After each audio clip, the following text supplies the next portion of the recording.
Dear students, subject Pharmaceutical Jurisprudence. Lecture 6, Drugs and Psychotropic Substance Act, NDPS 1985 with rule. Central Act like Opium Act 1857, Opium Act 1878 और Dangerous Drugs Act जो कि 1930 में बनाया गया था। इसे केंद्रीय अधिनियम ने बहुत पहले अधिनियमित कर दिया था, लेकिन बदलते हुए जो हालात थी, परिस्थितियां थी, उसमें नेशनल और इंटरनेशनल तौर पर जो भी नशीली दवाएं थी, उनके अवैध व्यापार और नशीली दवाओं को जो दुरुपयोग था, उसके क्षेत्र में विकास के साथ इन अधिनियमों में काफी सारी कमियां सामने आई थी, क्योंकि भारत सरकार ने इन पुराने अधिनियमों को इसलिए निरस्त कर दिया। The narcotics drugs and psychotropic substance act 1985 में इसको पारित कर दिया गया। यह अधिनियम 14 नवंबर 1985 में स्थापित हुआ था। ये केंद्र और राज्य सरकार दोनों के लिए लाइसेंसिंग प्रणाली में भी प्रदान करता था। ऑब्जेक्टिव, इस अधिनियम का जो मुख्य उद्देश्य था वो औषधियों से संबंधित कानून को पूरी तरह से संशोधित करना, इनमें या फिर इन औषधियों पर किसी तरीके से रोकथाम लगाना जो कि संबंधित होती है साइकोट्रोपिक सब्सटेंस से, यानी कि मन को प्रभावित करने वाले जो पदार्थ होते हैं, उनसे जुड़े मामलों को जो संचालन चल रहा है, उनको नियंत्रित कर सके किसी तरीके से, और इनमें काफी कड़े प्रावधान को जोड़ना था। डेफिनेशन, एडिक्ट ऐसा व्यक्ति या ऐसा इंसान जो भी औषधि या फिर जो नशीली दवाएं हैं या फिर साइकोट्रोपिक सब्सटेंस है, उनका नियमित प्रयोग कर रहा है, यानी कि उसके लिए एक आदी हो चुका है। कैनबिस, चरस यानी अलग किया हुआ जो रेजिन होता है, इससे किसी भी रूप में हो, या तो वो कच्चा हो या फिर शुद्ध तौर पे लिया जा रहा हो, भांग के पौधे से प्राप्त किया जा सका हो। इसमें जो केंद्र तैयारी होती है उसमें भी रेजिन शामिल होता है, जैसे कि हशीश का तेल या फिर हशीश जो तरह के रूप में माना जाता है, उसमें इसका इस्तेमाल हो।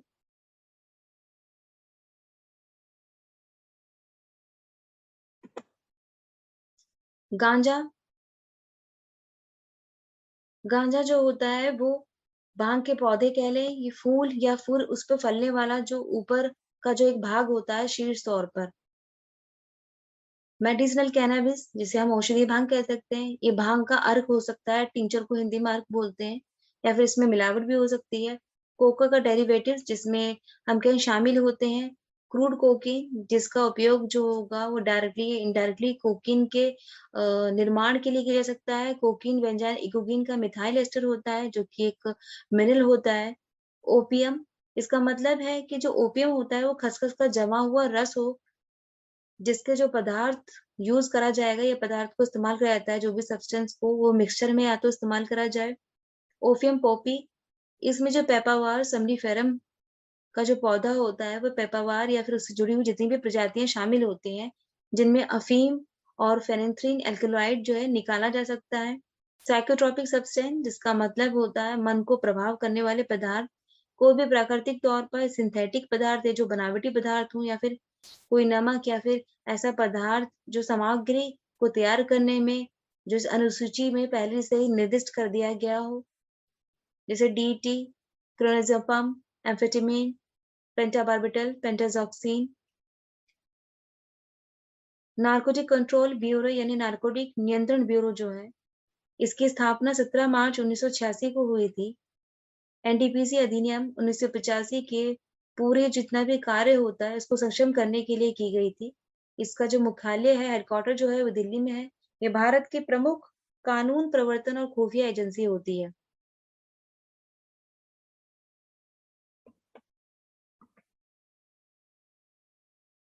प्राधिकरण और अधिकारी, ऑथोरिटीज एंड ऑफिसर्स, जो सेंट्रल गवर्नमेंट होती है, नशीली दवाओं को दुरुपयोग करने, उनका अवैध यातायात को रोकने के लिए या रोकथाम करने के लिए, उसके लिए जो उपाय करती है, वो इस अधिनियम के तहत बहुत सारे अधिकारी जो होते हैं विभिन्न प्रकार के, वो राज्य सरकार और दूसरे प्राधिकरण द्वारा कार्यवाही को शामिल करती है इसमें। और इस अधिनियम के प्रावधान के अंदर ही दूसरे कानून के तहत अंदर आते हैं, जैसे अंतर्राष्ट्रीय सम्मेलन के तहत भी इनका दायित्व होता है।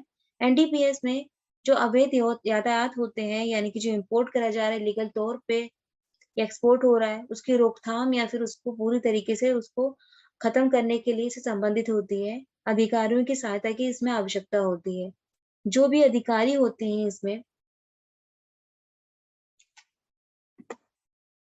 जितने भी अधिकारी इसके लिए कार्य करते हैं, उनका काम होता है किसी तरह से इस बात को दिखाना या फिर इन सारे कार्यों को अच्छी तरह से चलाना। जैसे कि जो रोगी हैं, जिनकी बहुत आदत हो गई है नशे की, जो साइकोट्रोपिक सब्सटेंस की यूज़ करते थे या नशीली दवाओं के आदी हो चुके थे, उनका उपचार किया जा सके, उनकी शिक्षा का ध्यान रखा जा सके, उनकी देखभाल की जा सके, उनका पुनर्वास करा जा सके, ये सामाजिक तौर पे उनका पुनर्संपर्क को स्थापित करा जा सके। व्यसनियों का उपचार यानी कि जो उन्होंने नशीली दवाएँ आज तक इस्तेमाल करी थी, जिनकी वजह से उनका मन, मस्तिष्क जो भी शरीर है, वो पूरी तरीके से प्रभावित हो चुका है, तो नशा मुक्ति केंद्र जैसी जगहों पर उनको रख कर के उनका उपचार किया जा सके, उनको दवाओं की जो लत बन चुकी थी अभी तक, उस लत से छुड़ाया जा सके उनको। फिर से उन्हें इस लायक इतनी सोचने समझने की शक्ति में लाया जा सके ताकि उन्हें समझ में आए कि नशे का आदी होना सिर्फ़ उनके कहीं न कहीं मस्तिष्क के साथ-साथ शारीरिक जो क्षमता है उसको भी कम करके बहुत ही नुकसान साबित कर रहा है। उनकी शिक्षा का ध्यान रखा जा सके, ये देखना होगा कि जो नशे के आदी का व्यक्ति है, उसकी शिक्षा कितनी है, वो कितनी उम्र का है। अभी किस प्रकार से उसकी शिक्षा को आगे बढ़ाया जा सकता है और उस शिक्षा के प्रति उसके अंदर किस प्रकार से रुचि को और ज़्यादा उत्पन्न करा जा सकता है। उसकी देखभाल करना अगर व्यक्ति इस तरह की स्थिति में नहीं है कि वो अपनी खुद की देखभाल कर सके, खुद को सँभाल सके, मस्तिष्क तौर पर उसकी जो सोचने-समझने की क्षमता है, वो बहुत कम हो चुकी है या शारीरिक तौर पर उसकी क्षमता काफ़ी घट चुकी है, तो उसकी देखभाल करने के लिए भी जो अधिकारी हैं, इसमें सहायता करते हैं। साथ ही उसको पूरी तरीके से फिर से जीवन जीने की जो कला होती है, उसको सिखाने में मदद करते हैं। सामाजिक तौर पर उसका पुनः संपर्क स्थापित करेंगे ताकि जो सामाजिक तौर पे उसका एक संपर्क टूट चुका है, उसे उठने-बैठने और बात करने ताकि समाज में किस प्रकार से रहन-सहन होता है, किस प्रकार से सामाजिक जो दिनचर्या होती है, किस तरह से समाज में जो ज़रूरी है बातें सीखने के लिए, समझने के लिए, जो विचारों का आदान-प्रदान होता है, वो किस प्रकार से करा जाता है, तो उसके लिए इस पूरी तरह से संपर्क स्थापित करने के लिए भी वो इसकी जानकारी देता है। और ये सारे कार्य जो होते हैं, वो अधिकारियों द्वारा किए जाते हैं।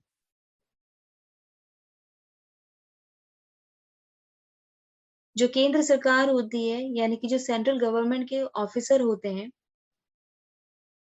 उसके अधिकारी या फिर हम कह लें कि जो नारकोटिक कमिश्नर होते हैं, अन्य अधिकारियों को जैसे सोचते हैं, इसलिए उनको नियुक्त करा जाता है। अब इसमें अफ़ीम पोस्ता की खेती का जो पूरी तरीके से दोबारा से करना, किस तरीके से करना चाहिए अफ़ीम पोस्ता की खेती, उसके बारे में अफ़ीम का उत्पादन जो होता है, किस तरीके से, ये सारे काम भी आते हैं।